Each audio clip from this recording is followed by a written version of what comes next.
Okay, I'll talk about the skin and the soft tissue tumors. Generally speaking, we have two types of tumors, like tumors in any other part of the body. They are the benign tumors and the malignant tumors. The malignant tumors are three. They're the most common: the squamous cell carcinoma, basal cell carcinoma, and melanomas. And then there are some vascular lesions also. These vascular lesions are hemangiomas or vascular malformations. So first of all, just a brief review of the anatomy of the skin. If you remember from the anatomy recall of your mind, this is sorry, on the annotation. Okay, this you can see, this is the epidermis. And if you remember from your histology, this epidermis is divided into 5 layers. Any one of you remember what are these 5 layers of the epidermis from the background knowledge of your histology? Anyone remembers? Anyone remembers what are the 5 layers of the epidermis? Because it is important to identify because different malignancies arise from different layers. Anyone knows what are the 5 layers of the epidermis? Yes, sure. Yes. Stratum corneum, stratum lucidium, stratum granulosum. If you start from the top, from the outer towards the deeper side, we have the first stratum corneum, the stratified squamous epithelium.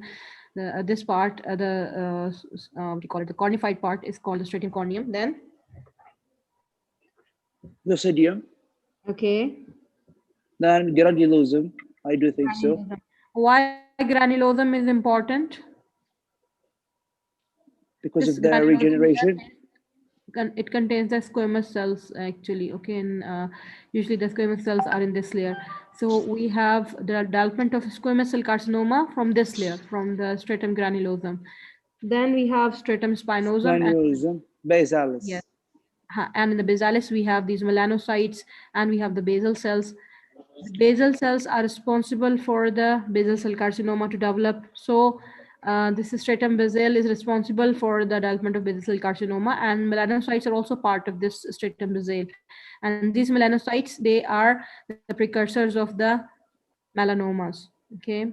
So these are the 5 layers, and out of these, the third layer, the stratum granulosum, is responsible for the squamous cell carcinomas, and the basal layer is responsible for the basal cell carcinoma and the melanomas.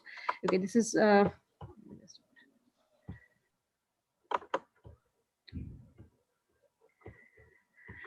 okay. This is just a repetition of the same thing that we discussed. Yalla.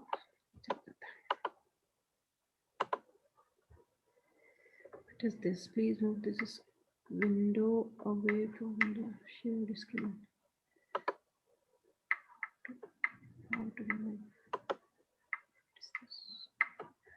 You only see the screen, or you see some other boxes also here on the slide?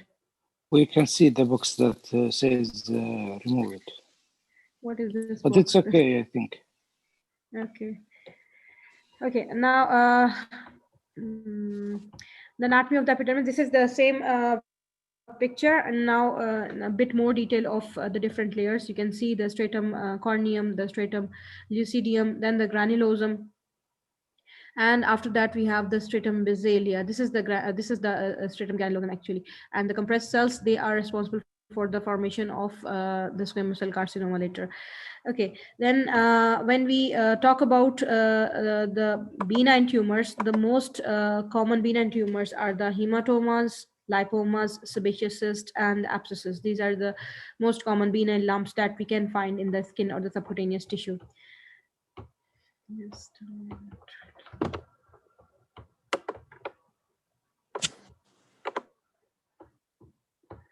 Okay, so one by one we will go into the detail of these. First we'll talk about hematoma. What is a hematoma? What is a hematoma? Collection of blood under the skin. Okay. How? how how there is How it collection of happens? blood under. Why there is? So it depends either by breaking the capillaries or the veins, and also by if there is a like thrombocytopenia or any clotting Yes, disorder. it could be because of trauma by some external force causing injury, or it could be because of the bleeding disorders or iatrogenic injuries, or it could be post-surgical, like if we do some surgery and there is some oozing of the blood post-surgical in that wound area, that can present as a hematoma later on. Or if the patient is on anticoagulant without any trauma, without any predisposing factor, patient may develop hematomas in various areas of the body because of some trivial just trivial rub or trivial injury also. Okay, so these hematomas, how they present as an acute swelling, and there is pain also. Why there is pain? Because when there is some collection of anything in an area, and there is stretching of the skin over that swelling or over that collection, that stretching causes the nerves to stimulate and patient presents to you with pain. So they are usually patient may present to you with a acute swelling and pain. And when you examine it, you can see, and there may be some skin discoloration. The skin may be of bluish in color, or in the initial there may be some hyperemia around it. Could be blue, or it just like it changes many colors depending on how old is the problem. If it is fresh, you can have some hyperemia. Later on, you can have a bluish discoloration. Then you can have a rusty brown discoloration. So this hematoma, it changes its color throughout the time. And it is if you feel it in the very beginning, it is soft because the fluid inside is the blood, or the fresh blood inside. So it is soft in the beginning, but later on the passage of time it becomes firm when the blood become organized or it becomes fibrosed. So where is it now? Okay, so if you come across such a patient, and the patient is presented to you after a trauma, so what is the treatment you should advise to that patient? First, rule out if there is any associated injury, like if it is hematoma on the limb and there is history of fall, make an x-ray to rule out whether there is an underlying fracture or not. If you are dealing it as a hematoma only, what you can do is give analgesia to the patient and apply cold compresses. In the initial phase, we apply cold compresses because cold compresses causes a vasoconstriction, and the ongoing bleeding inside the oozing, it will become subsided with it. And later on, if it is an organized hematoma, it is firm swelling there, then you can offer warm compresses to the person. In the initial phase, we usually apply cold compresses because warm compresses will cause more oozing of the blood in that area. So initially cold compresses. Once it is organized and become firm, you can advise warm compresses to the patient.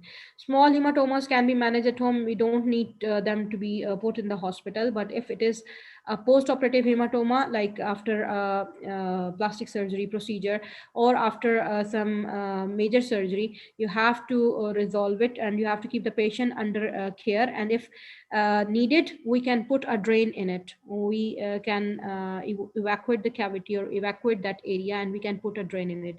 If there is active blood coming out in the drain, and the amount of the blood is more than 100 ml per day, 100 ml per hour in the initial putting of the drain, like sometimes when we operate, we apply after dressing, we put a drain also, and then we dress the patient. So if the drain output is too much and there is fresh blood, it is better to open the wound and suture the thing, or the control the bleeder.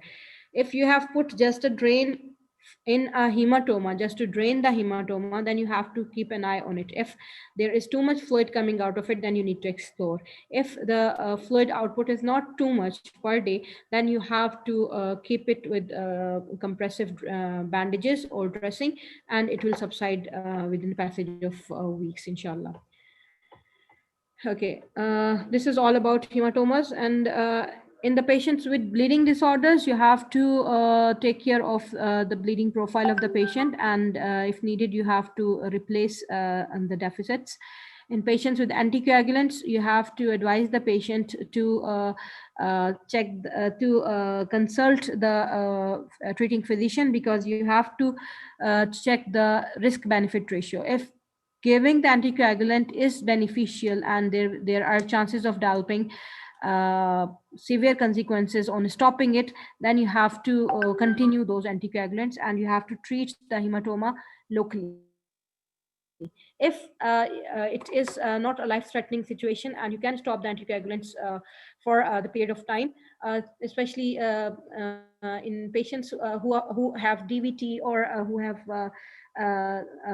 some consequences of these thromboembolic phenomena, we cannot stop the anticoagulants. So in these patients, you have to take care that you treat the problem immediately and then restore the anticoagulants. We cannot stop them for a long time. Okay. Another skin lesion or tumor is lipoma. Lipoma is a subcutaneous tumor, or you can say a benign tumor of the fatty tissue. And these form lumps, or they encapsulated, and they appear in the form of what do you call it, a capsulated swelling beneath the skin. If you want to differentiate it, what is it? Is it something that is of the skin origin or of the subcutaneous origin?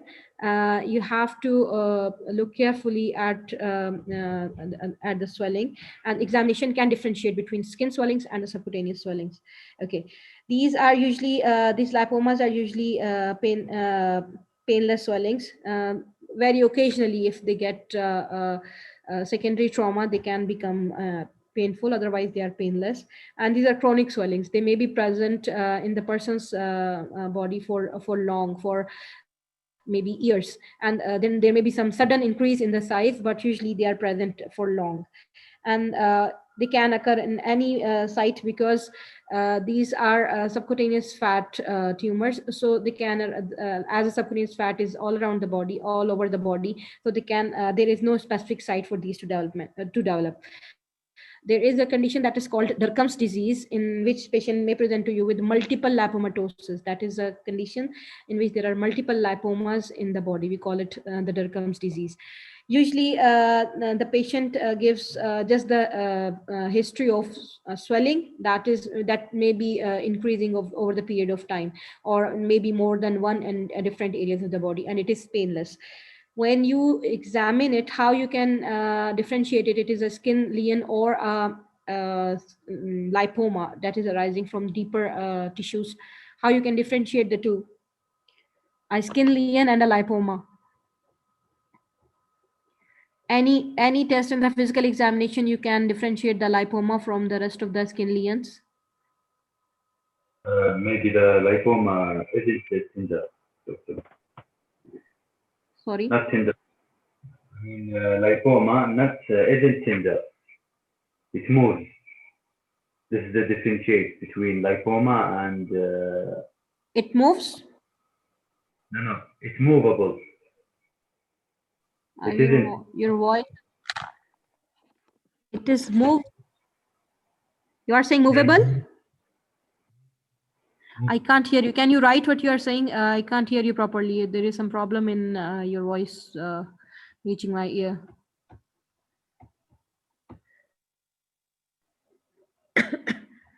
Okay, mobile. But what we say for it, lipoma is not fixed. Okay, it is mobile, and there is a slip sign we have when we palpate it. When we palpate it, it slips from the edge of our finger. We call it a positive slip sign for the lipoma. Yes, it is non-tender. I said how to differentiate it from a skin lesion and a subcutaneous lipoma. How you can differentiate?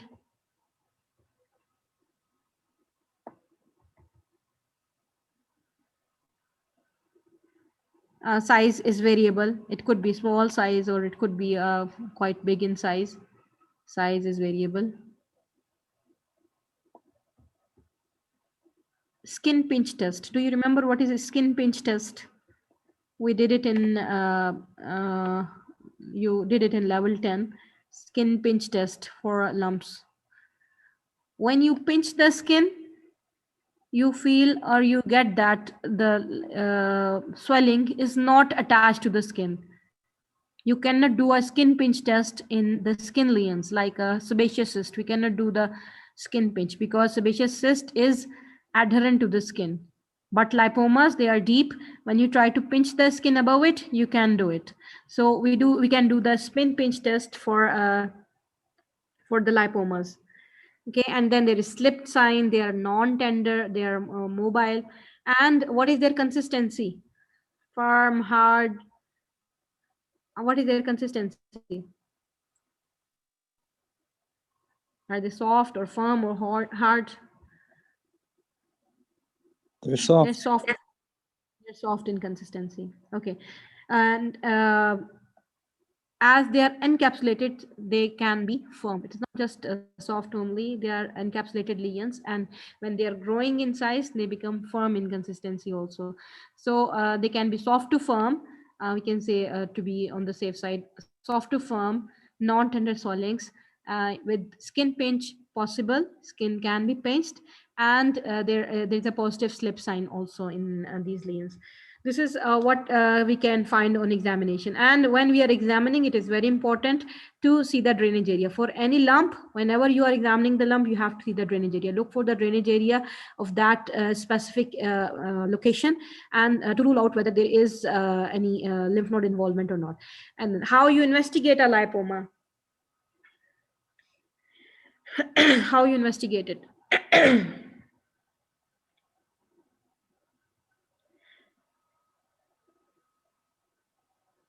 Ultrasound. Okay. We can go for ultrasound if it is quite big and there are some sudden changes in that lipoma. We can offer a CT scan also. Biopsy is very rarely biopsy, preferably FNAC. We can do, but it is not usually recommended because of the easy examination of the lesion. If the patient is now, listen to my question and then answer. If we see such a patient with multiple lipomas on the body, one lipoma on the back, one on the forearm, and one on the arm, and many on the legs. If a patient presents with this problem and his lipoma on the back is he's saying that there is some pain in that lipoma, what treatment you can offer to that person? He has many lumps, one lump on the hand, one lump on the forearm, one lump on the back, 3-4 lumps on the leg. How you will manage this patient if he presents to you with lump on the back, which is With causing drainage. pain? Sorry? Drainage. Drainage. Yes. Liposuction. Drainage is not for because there is nothing inside which you can drain. What you will drain from lipoma? Surgery. Sorry, yes, surgery of what? Of all the lesions? There are 4 or 5 lesions in the body. And you are sure that these all are benign lipomas? Only the one that makes pain. Large. I Large. do surgery for it. Yes, you only have to treat the lesion that is causing pain. We cannot do this for the patient that we will take one by one all the lipomas and remove it. We only remove the lipomas that have some indications. Indications can be they are causing some symptoms like causing pain or causing compromise of the underlying structures, like if it is over a vessel or over a nerve, it is causing compressions in symptoms of that nerve or vessel compression. If it is big enough and there is a recent increase in the size, you should investigate and remove that. And if it is at cosmetically soft areas, like if the patient has a lipoma on the neck and female patient, she does not want to uh, have it there, she wants to remove it, this is patient's intention, patient's willingness. If patient is willing to remove a lipoma at some cosmetically good cosmetic area, then you have to remove it. These are the 3 or 4 indications. Otherwise, if there is an asymptomatic lipoma that is small and not causing any symptom, we don't remove them. And if it is a Derkam's disease, multiple lipomatosis, we don't remove these lipomas. Only we remove the lipoma that has some indication. Either it is painful or causing some other symptom, or it is looking cosmetically, its appearance is not good, or patient itself wants to get it removed. 1 or 2 you can remove on the patient's will, but the rest we can leave them because these are benign tumors. If a lipoma is suddenly increasing in size, changing its characteristic, it was initially soft, now it appears to be change in its character, it becomes hard in some area, then you have to investigate and you can biopsy that lipoma. Otherwise, the rest we don't manipulate these lipomas, we'll leave them as such. Okay. Now the next thing is sebaceous cyst. What is a sebaceous cyst?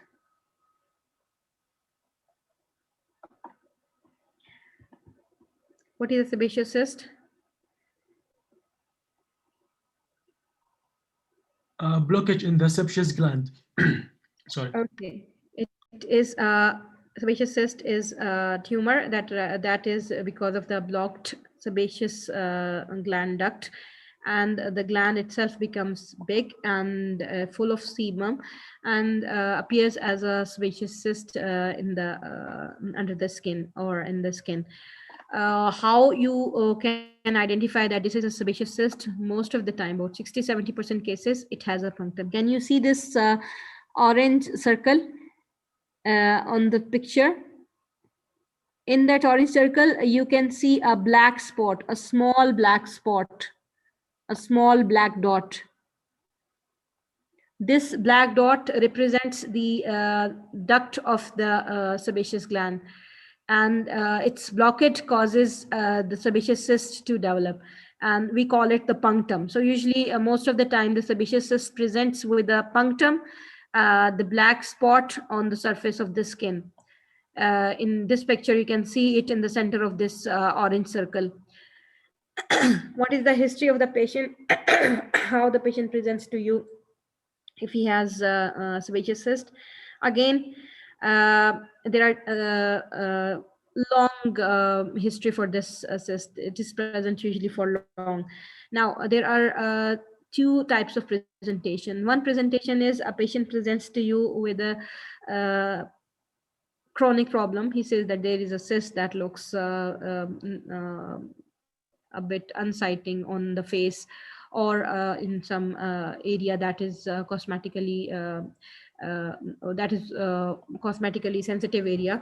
So he comes to you for the removal of that chronic cyst. Second presentation can be there is some acute infection in that sebaceous cyst, and we call it the infected sebaceous cyst. The infected sebaceous cysts presentation is just like an abscess. Patient will present to you with pain in the swelling, sudden increase in the size. There is a hyperemia around that. It is tender to touch, and because of the infection, patient may have fever or systemic signs of inflammation also. So the patient usually presents to you in these 2 categories. Usually they present to you in an chronic form and without any symptom, or they may present to you with the infected form. So treatment of the patient depends on the presentation. If a patient presents to you in a chronic form, the cyst is not infected, and it is at a site that you want to remove it. Again, it is patient's will. Usually, all the sebaceous cysts are not removed because some of these subsided with the passage of time. So we don't remove all of the sebaceous cysts, but if the patient is specifically coming for this and that is unsighting for the patient's appearance, we can offer him removal. We do cyst excision or cyst removal. What we do, we give incision. Yes,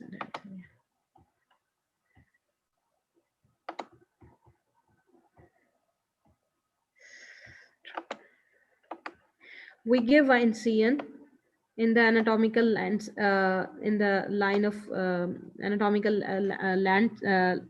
lines, and this is an elliptical incision going all the way around along the diameter of the lesion, with the ellipse taking the punctum. This is the punctum.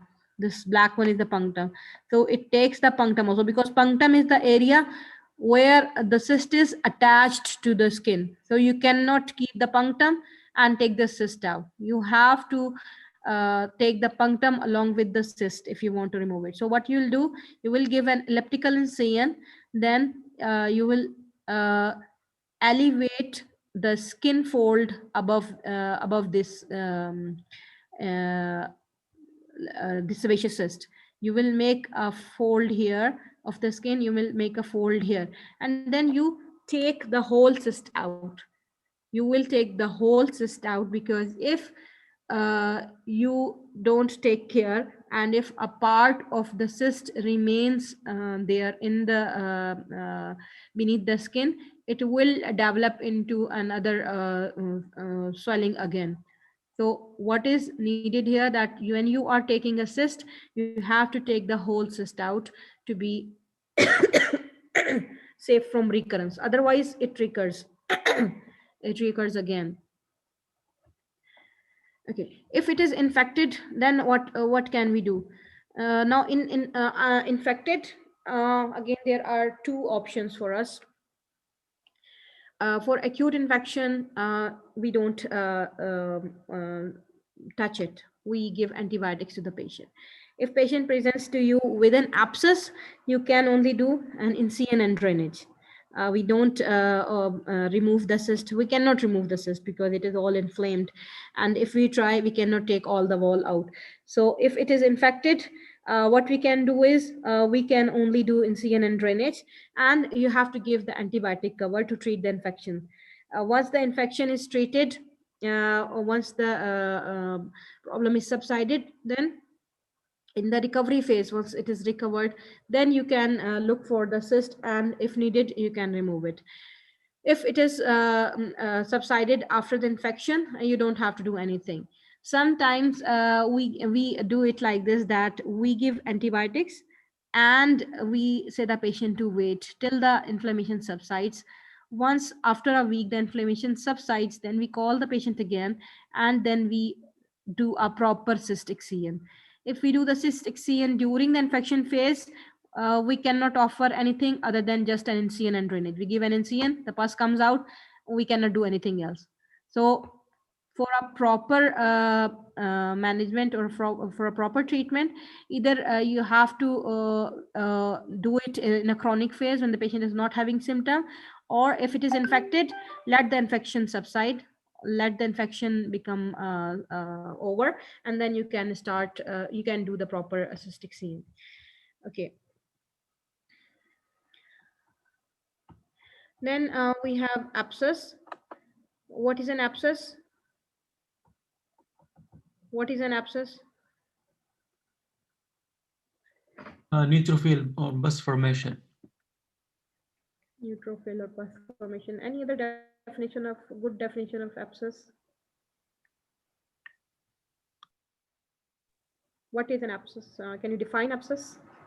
You have read it in pathology. Yes, neutrophil accumulation that forms a pus. Collection of a pus. It's a chronic infection within the tissue, and it is, what is it? What is lining the abscess? What lines the abscess?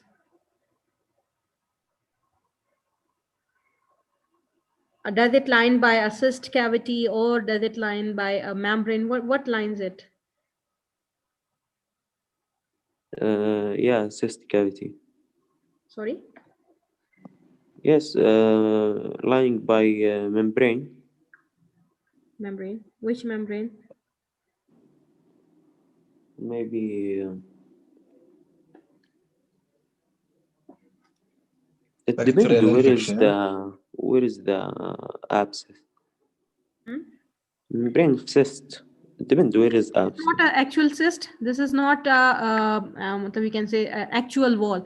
It is actually the inflammatory cells and the inflammatory response that create a boundary for the abscess to wall it off from the normal tissue.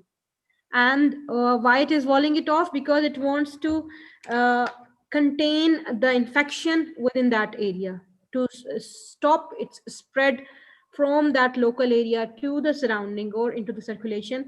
Body tries to localize it in a specific place, so it is walled off by the inflammatory and the body's normal tissues. They wall it off. Okay, so abscesses, they are actually contains pus containing cavities, and actually why the pus is forming, it is the dead white blood cells which are actually fighting with the infectious organism, and they are we can say collection, they're a collection of those dead WBCs. That is actually the pus which we see in these abscesses. Okay, its presentation is an acute swelling that is very painful. You can see the surrounding erythema also. The surrounding area is hyperemic or red in color. And if it has systemic excess, then patient may develop systemic symptoms, like patient may develop fever, tachycardia, or if it is causing a severe response, then patient may develop septic shock. Okay, most common site could be anywhere in the body. Any site can be involved. And in immunocompromised in diabetic patients, perianal area is very commonly affected. Okay, if you see a patient presenting to you with an abscess, how you can say that, how you will manage this patient? A patient presents to you with a painful swelling, suppose in the perianal area, how you will manage this patient? Drainage, then clean and continuous cleaning. Okay, now keep this thing in mind. When it is said how you will manage a patient, and I have not mentioned you how you will diagnose, how you will treat, and said managing.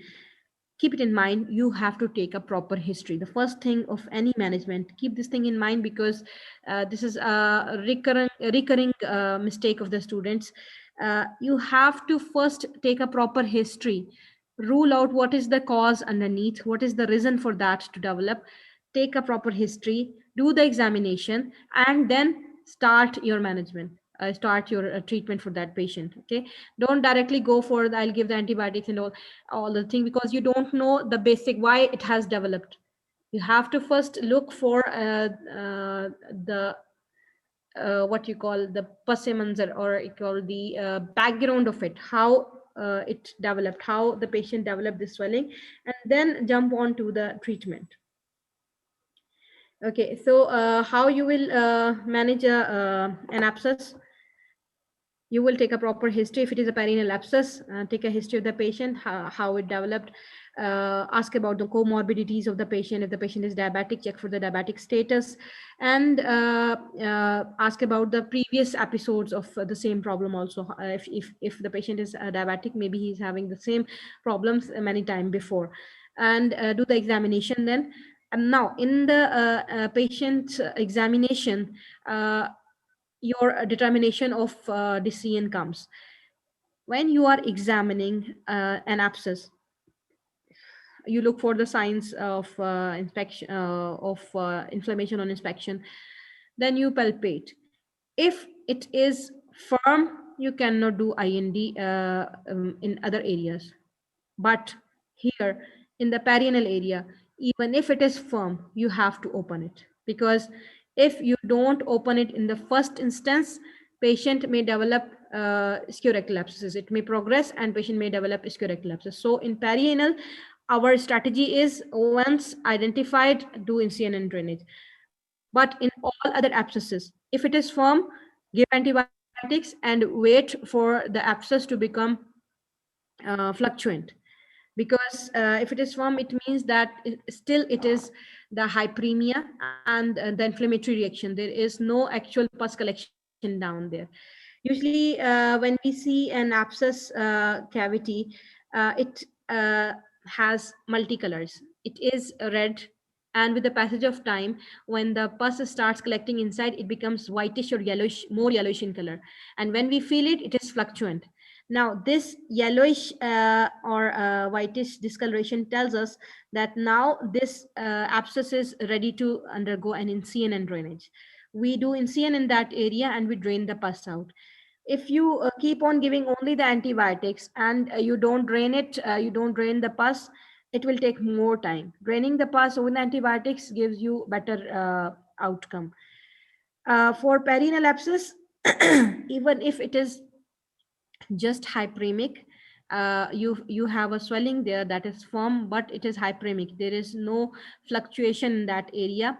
Go for incision and drainage, because if you delay it, patient may develop because it is a deeper area, so it will keep on pressing the deeper tissues, and patient of a perineal abscess may come up to you later with a ischiorectal abscess, which can be bilateral.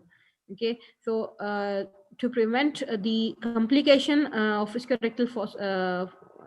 ischiorectal fossa infection development, we do the incision and drainage at the very first instance patient presents to us. Okay, and for these perineal abscesses, we just don't give a single incision, we give a crisscross incision. Crisscross incision means we give incision in the shape of an X, and with that X incision, we just leave the incision open. We don't close it, we don't stitch it, we leave it open, and instead we put gauze inside and pack it.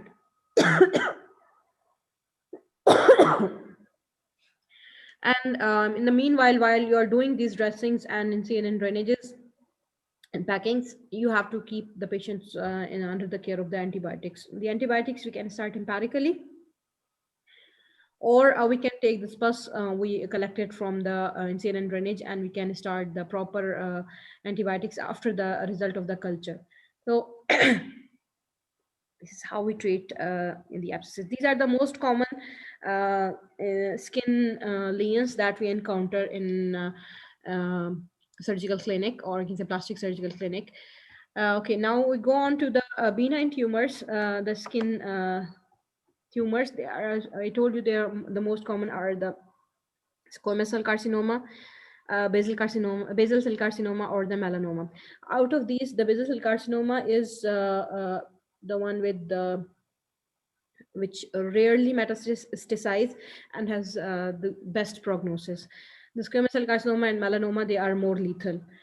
Okay, how to identify it? The basal cell carcinoma, if you remember from your anatomy of the from your clinical sessions in level 10, how many types of ulcer edges you remember? How many types of ulcer edges were you were taught in level 10? Do you remember the examination of ulcer? One of the characteristic of ulcer is edges. So how many edges you read there in level 10? I think six types. There are five. Five. Okay, five, and sometime one more is added, so it could be 5 or 6. So what is the ulcer in an ulcer? What is the edge in an ulcer of a basal cell carcinoma?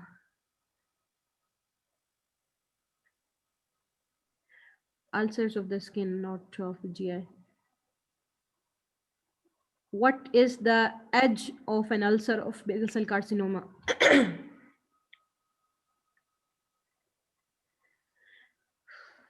Ulcers can be classified on the basis of edges, that the edges can be sharp cutting, they could be sloping, they could be rounded, they could be irregular and flat, they could be undermined.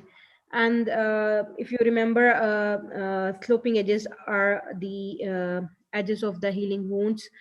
The rounded edges are the feature of the basal cell carcinoma. If there is an ulcer which is because of the basal cell carcinoma, you can see the edges are rounded. They are elevated, bumped, and rounded. And these lesions, they are usually uh, quite shiny, and sometimes they are in the form of bumps, and they are usually very small in size. If you make a line from your angle of the mouth and your tragus of the ear, or your uh, tragus of the ear, make a line, draw a line there, and draw another line from your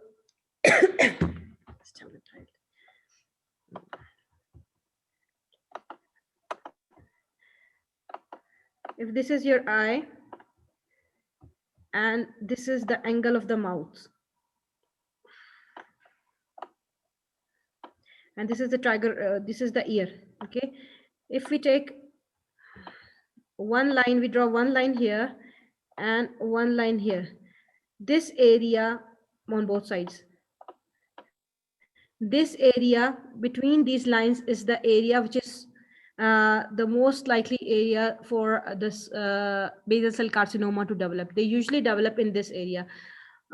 Most of these, about 70 to 80% of the basal cell carcinoma, they arise in this area between the angle of the eye and the ear, and the line drawing from the angle of the eye and the ear and the angle of the mouth and the ear. Between this area, usually the basal cell carcinoma develop. They can develop in other areas also, but this is the most common site for the basal cell carcinoma. Okay. One of the thing we discussed before is they arise from the basal layer of the from the stratum basal of the epidermis. Okay. Second thing is they are they invade locally, like a rodent. Like a rodent. What is a rodent? Rodent is like a mouse or any species of the mouse family. They are they are called rodents because they attack one site and they keep on eating that area. Okay, so the same is with the basal cell carcinoma, that they keep on invading the same place.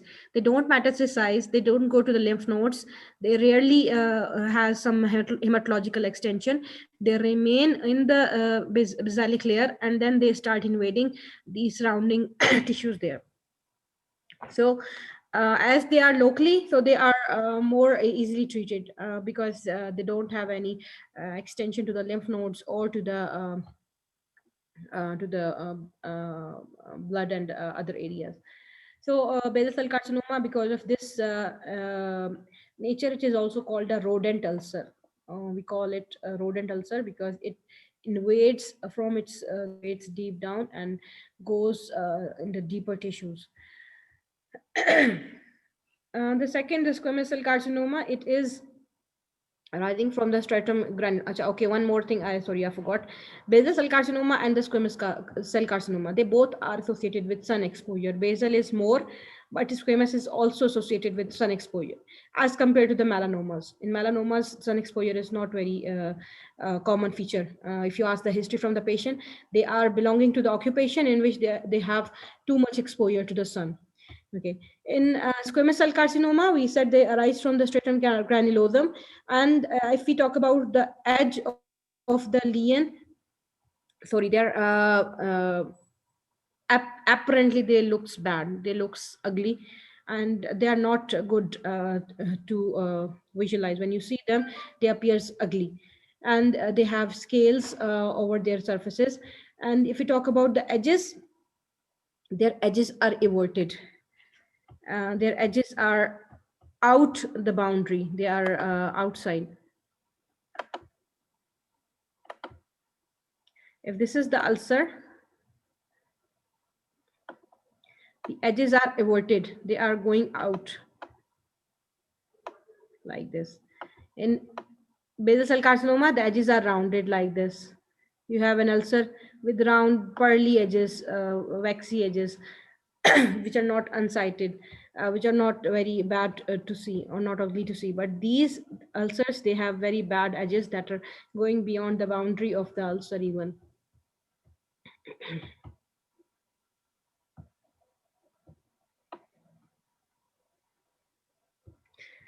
Okay, the third category is this is very easily metastasizable tumor.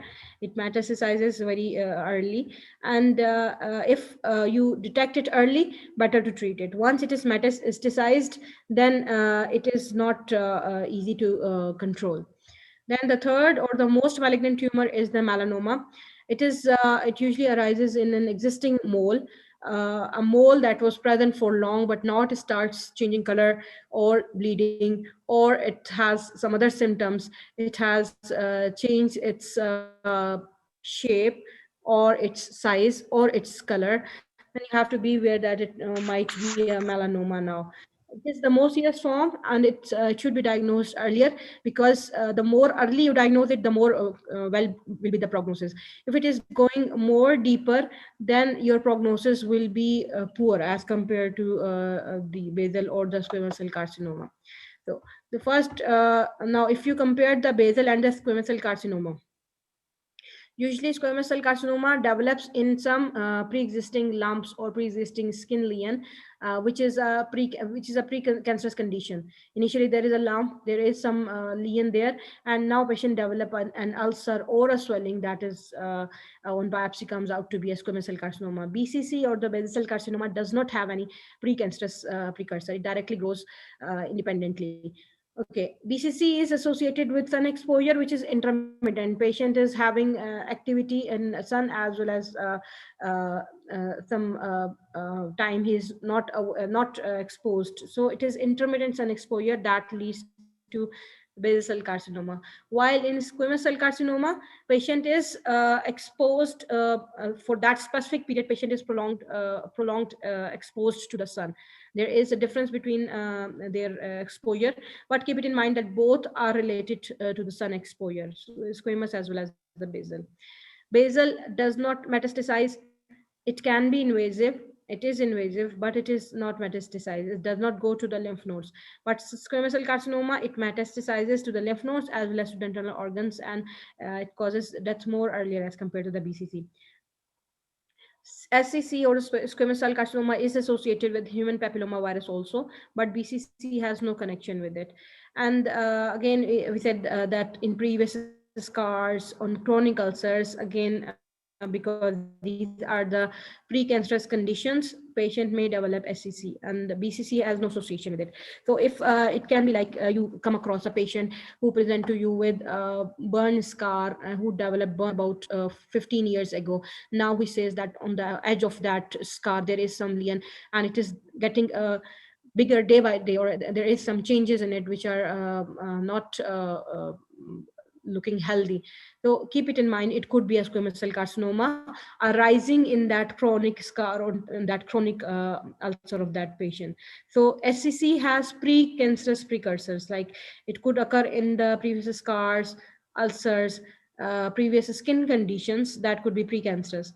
So BCC does not have such affiliations with these things. So you can differentiate on the basis of history also, that is this a SCC or a BCC, and then obviously the examination can tell you further what is it.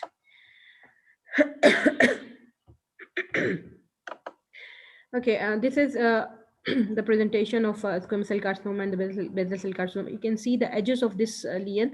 The edges are not regular; they are irregular, and they are like ugly. Matlab, if you see, they don't look good. But here there is a rounded swelling, and just like a skin nodule. It doesn't appear to be ugly or it's more shiny. It is waxy. So on looking at the lesion, you can tell a bit that this is a squamous or a basal cell carcinoma. Okay, how to investigate? There are different ways to biopsy these lesions, but you have to take care that not all the things you can do on specific cases. Like if a lesion is deep, you can offer FNAC, you can do FNAC, and it can give you the cytological analysis of that lesion. Uh, Punch biopsies can be done, and these are for the superficial lesions. Core biopsies, we don't do these for the superficial lesions. We do these again for the deep lesions. Now we have one term that is called incisional biopsy and one term that is called excisional biopsy. Incisional biopsy means you give a small incision and take a part of the lesion and do its biopsy. Excision means you take out the whole lesion and do the biopsy. Okay, so what is the indication of incisional biopsy and what is the indication of excisional biopsy? Uh, Incisional biopsy is planned, these both are planned very specifically. We plan for the incisional biopsy if we plan to operate on that tumor or on that lesion. In the same line of our incision, we make incision and take a part or bit of the lesion. You cannot do it like this, take a edge of the lesion and take some part of it, because when we will operate that patient, we have to take the whole lesion, as well as we have to take some tissue to clear the margin of the tumor, because some tumors appear to be small, but they have wider area of they need wider area of clearance. The same is for squamous cell carcinoma and the melanomas, that at least you need 1 to 2 centimeter of the area you need for clearance of the margin. You have to clear that area. You have to take out excess of that area to clear the surrounding skin from the tumor cells, because they are sometimes seeding into the surrounding tissues, and if you remove the tumor and you don't clear the margin, the area of margin, then patient may develop recurrence of the lesion, because the some of the cells, they were present in those uh, uh, margins of safety. So if you don't take the tissue out of the margin of safety, there will be recurrence of the disease. So incisional is planned in the same area where you want to give the incision for the major operation. And uh, we uh, mm, we are doing it because this is in our mind that it will be followed by the excision, a proper excision. If you are dealing and the lesion is quite big enough, it is not a small lesion, it is a big lesion, and your incision will be covered in the proper incision for the treatment of that lesion. For excision biopsies, we do it only in cases when the lesion is small and the areas are not anatomically sensitive. What is meant by the areas are not anatomically sensitive means, okay, when we want to redo an operation, we can redo it properly and we can get the margin clearance also. If you are doing it on the face, you cannot do it, just do an operation and remove it, and then after 3 weeks when the results come out to be a malignant lesion, go back again and remove that area and now take the clearance margin. No, for anatomically sensitive area, we cannot do it, because each and every millimeter matters. If you have to do a repair surgery, if you have to do a replacement surgery, each and every millimeter which you waste will be a problem for the patient. So you have to be very careful. If you are doing excisions, do it on the areas where you have a lot of skin, like on the abdomen we can do it, in the chest area we can do it. These areas we can even do some foldings. We can take some folds from different far of skin, and we can even implant over it. So this is not a problem in those areas, but in areas where the skin is anatomically sensitive, we cannot go for these excisional biopsies. Then okay, Chani, the BCC safe margin is 2 millimeter to 5 millimeter, while for squamous cell carcinoma, it is around 1 centimeter. So you have to be aware of these excisional biopsies, that plan these for the smaller lesions and plan only in the areas which are not anatomically sensitive. You can redo the surgery if needed. It's not that all the time you will need it, but if needed, you can redo the surgery, and you don't have this thing in mind that if I do this redo, then I have to, then my skin is wasted and I cannot do it here. So you have to be careful, because it's not just removing, you have to cover the defect and you have to close it also. And if you do the closure under tension, it will open up. So you have to be aware that you are doing it in safe environment, as well as you are doing it with the things in your hand. So we don't want to waste the skin, we don't want to waste the things that are available to us. The skin which is which is available there, use that one instead of doing grafting from some other area. That will be more difficult and more a burden for the patient.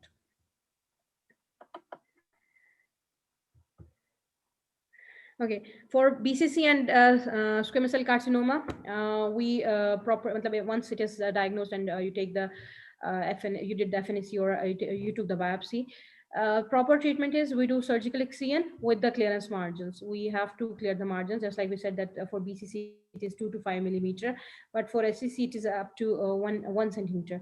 So up to 1 centimeter of area you have to clear for that BCC.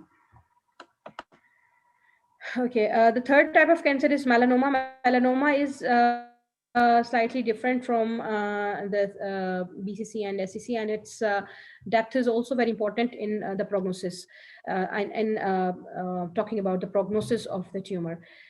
To identify if this mole is suspicious melanoma or not, we have this mnemonic ABCDE. This is a technique in detecting the melanomas.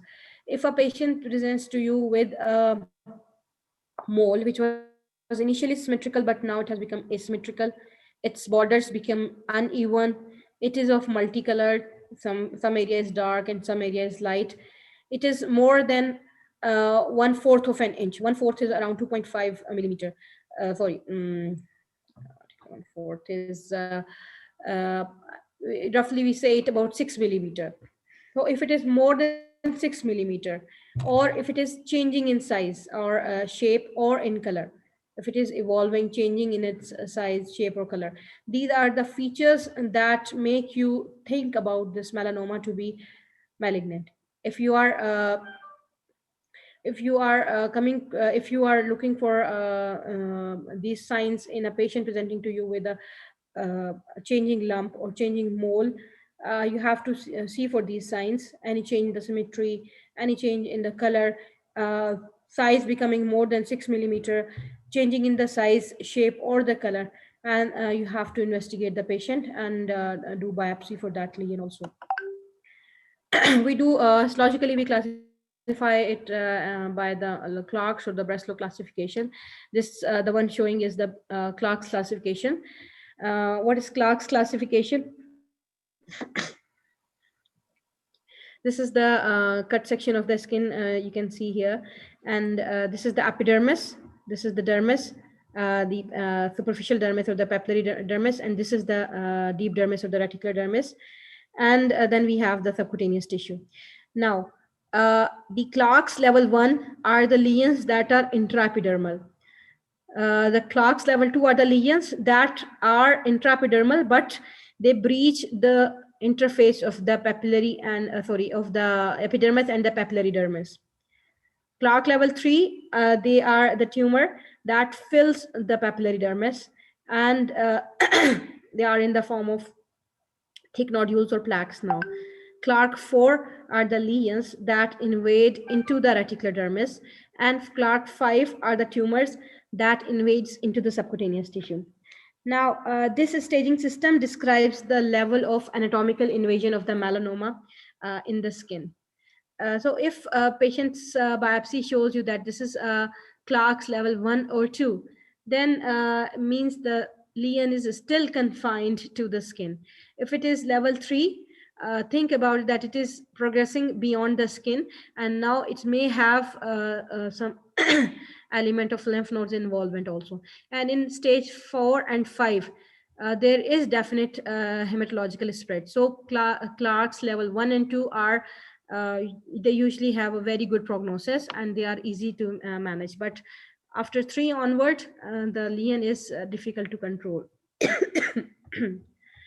And the same is for the 5-year survival also.